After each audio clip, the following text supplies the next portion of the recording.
Well, there probably is some science. I mean, I have read about it.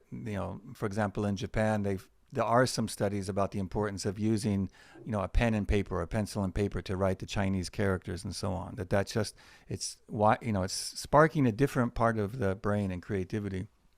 So there is some evidence for it, but I just think it's something that we should never lose. It should never go away. In 100 years, people will be making films and writing books, and there's lots of apps.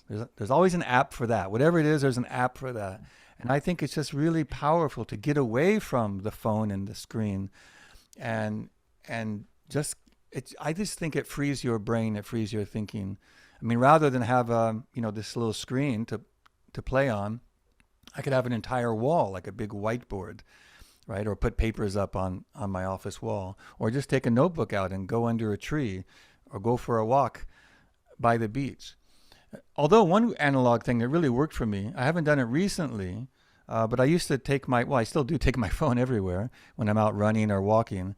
And if I would have an idea for something, I'd be thinking about a presentation or a project, and then I would get out the audio and just start talking my idea, and then then put it back. And so it's unintrusive.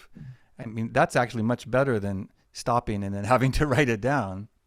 And then I would just have that. I can transcribe that. I'll probably do it automatically now.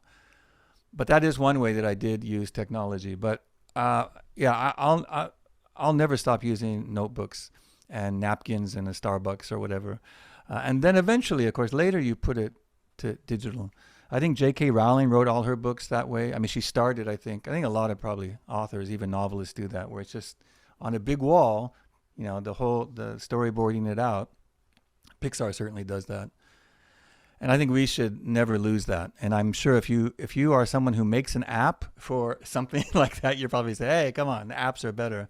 And of course they have their place. And a lot of people love them, but I advocate getting away from that, because we're going to be coming to our cameras or our PowerPoint or whatever later anyway.